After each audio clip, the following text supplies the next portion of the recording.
Ionic ও সমযোজী যৌগের বিশেষ বৈশিষ্ট্য এর আলোচনায় আমাদের পরবর্তী টপিকসটা হচ্ছে দ্রবণীয়তা বা দ্রাব্যতা। দ্রবণীয়তা হচ্ছে পানিতে দ্রবণীয় হয় কিনা বা পানিতে মেশে কিনা।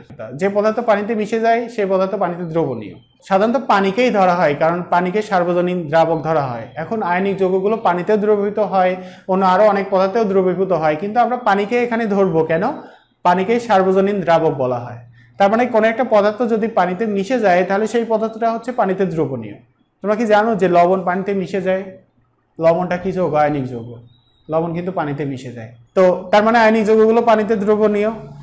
প্রশ্ন আসে যে কেন আয়নিক যৌগগুলো পানিতে দ্রবণীয়? কেন দ্রবণীয় হয় সেটা আমরা চলো একটু বিস্তারিত শিখি। আমরা পোলারিটি শিখেছি, আমরা চতুর্থ অধ্যায়ে কিন্তু তড়িৎ ঋণাত্মকতা শিখেছি যে পানিতে কিন্তু পোলারিটি তৈরি হয়, আংশিক প্লাস এবং আংশিক মাইনাস তৈরি হয়। এই যে পানি H2O, এটা এখানে অক্সিজেন থাকে আর দুই পাশে হাইড্রোজেন। এখানে আংশিক মাইনাস এবং আংশিক প্লাস তৈরি হয়, তোমরা জানো, কারণ শেয়ারকৃত ইলেকট্রন অক্সিজেন নিচের কাছে টেনে নেয়। আয়নিক যৌগগুলো তো জানো যে আয়নিক যৌগগুলোতে এরকম প্লাস মাইনাস তৈরি হয়। তো যে আয়নিক যৌগগুলোতে যেহেতু প্লাস মাইনাস তৈরি হয়, একটা আয়নিক যৌগের কথা ধরি, যেমন যদি NaCl এর কথা বলি বা লবণের কথাই বলি, এর তো প্লাস এবং মাইনাস তৈরি হয়। তো লবণটা যখন আমি পানির ভিতরে দিব তখন এর এই যে প্লাস Na প্লাস, এই প্লাসটা ক্লোরিনকে তো আকর্ষণ করবেই, তার সাথে সাথে অক্সিজেনকেও আকর্ষণ করবে, পানির অক্সিজেনকে। কেন? কারণ A প্লাস আর অক্সিজেন হচ্ছে আংশিক মাইনাস। এবং এই যে ক্লোরিন মাইনাস, এ তো সোডিয়ামকে আকর্ষণ করবেই, তার সাথে সাথে H-কেও আকর্ষণ করবে, হাইড্রোজেনকেও আকর্ষণ করবে। তাহলে দেখো তো, এই যখন আকর্ষণ করবে হাইড্রোজেনকে তখন এই ক্লোরিন হাইড্রোজেনের সাথে মিশে যাবে।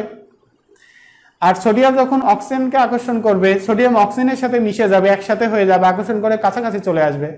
আর কাছাকাছি চলে আসলেই তখন একটা আরেকটার আলাদা করা যায় না বা বোঝা যায় না যে এটা দুটো একসাথে আছে। আমরা তো জানি কোন একটা পদার্থ পানিতে দ্রবণীয় হয়ে গেলে সেই জিনিসটা বোঝা যায় না পানির ভিতরে আছে।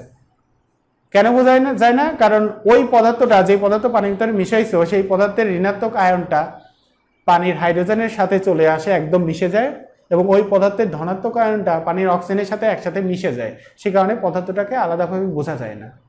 তার মানে যাদের এরকম প্লাস মাইনাস আয়ন তৈরি হয় তারাই পানিতে দ্রবণীয় হবে। বলতো কাদের এরকম প্লাস মাইনাস আয়ন তৈরি হয়? আয়নিক যৌগগুলো, সমযোজী যৌগগুলো কিন্তু প্লাস মাইনাস আয়ন তৈরি হয় না। সে কারণে আয়নিক যৌগগুলো পানিতে দ্রবণীয় হয়। সমযোজী যৌগগুলো কেন পানিতে দ্রবণীয় না? কারণ সমযোজী যৌগগুলোর কোনো পোলারিটি নেই, প্লাস মাইনাস আয়ন নেই।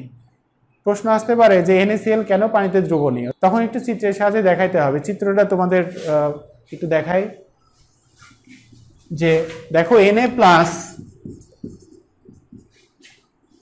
এটা প্লাস, সুতরাং অক্সিজেনটা এইখানে একটা অক্সিজেন, অক্সিজেন, অক্সিজেন, অক্সিজেন,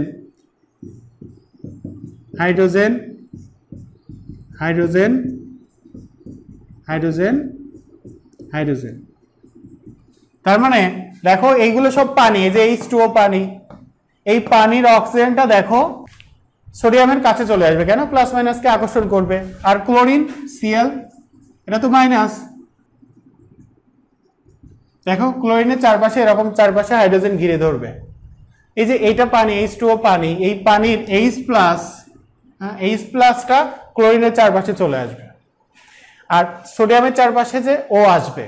প্রশ্ন আসতে পারে যে সোডিয়াম ক্লোরাইড কেন পানিতে দ্রবণীয়? তখন সেটার উত্তর লেখার সাথে সাথে এটার চিত্রটা দিয়ে দিব। উত্তরটা কিভাবে লিখবে একটু বলি। যে সোডিয়াম ক্লোরাইড কেন পানিতে দ্রবণীয়? আমরা জানি পানির পোলারিটি আছে, অর্থাৎ ধনাত্মক এবং ঋণাত্মক প্রান্ত আছে। তো সুতরাং যে সকল যৌগের এরকম পোলারিটি আছে, সে সকল যৌগের ওই ধনাত্মক এবং ঋণাত্মক প্রান্ত পানির ধনাত্মক এবং ঋণাত্মক প্রান্তের সাথে যুক্ত হয়ে মিশে যাবে, তারাই পানিতে দ্রবণীয় হবে। আমরা জানি সোডিয়াম ক্লোরাইডে Na প্লাস এবং Cl মাইনাস আছে। Na প্লাস পানির অক্সিজেনকে আকর্ষণ করে কাছে চলে আসবে এবং Cl মাইনাস পানির হাইড্রোজেনকে আকর্ষণ করে কাছে চলে আসবে এবং পরস্পরের সাথে মিশে যাবে। এভাবেই NaCl পানিতে দ্রবণীয় হয়ে যায়। তারপরে চিত্রটা এরকম করে দিয়ে দিবা।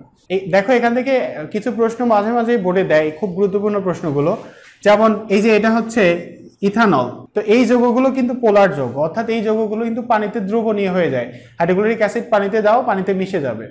তো এগুলো সমযোজী যৌগ হওয়া সত্ত্বেও কেন পানিতে দ্রবণীয়? আমরা তো জানি আয়নিক যৌগগুলো পানিতে দ্রবণীয় হয়, তো এগুলো সমযোজী যৌগ হওয়া সত্ত্বেও কেন পানিতে দ্রবণীয়? কারণ এদের পোলারিটি আছে। ভাই পানিও তো সমযোজী যৌগ, তারপরে তো ওর প্লাস এবং মাইনাস আয়ন তৈরি হয়, আংশিক প্লাস আর আংশিক মাইনাস তৈরি হয়। তো এরকম এইচ প্লাস এফ মাইনাস আংশিক তৈরি হবে, এইচ প্লাস আর সিএল মাইনাস আংশিক ধনাত্মক এবং আংশিক ঋণাত্মক আয়ন তৈরি হবে।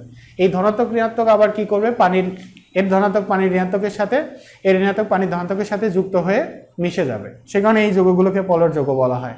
হ্যাঁ, ইথানল তো মদ পানিতে মিশে যায় না। এরপরে দেখো প্রশ্ন হচ্ছে চিনি এবং মিথানল, এই দুটো যৌগ, চিনি কিন্তু সমযোজী যৌগ, মিথানলও কিন্তু সমযোজী যৌগ। চিনি পানিতে মিশে যায় না, তো আমরা তো জানি আয়নিক যৌগগুলো পানিতে মেশে, সমযোজী যৌগগুলো মেশে না, তাহলে চিনি কেন মেশে?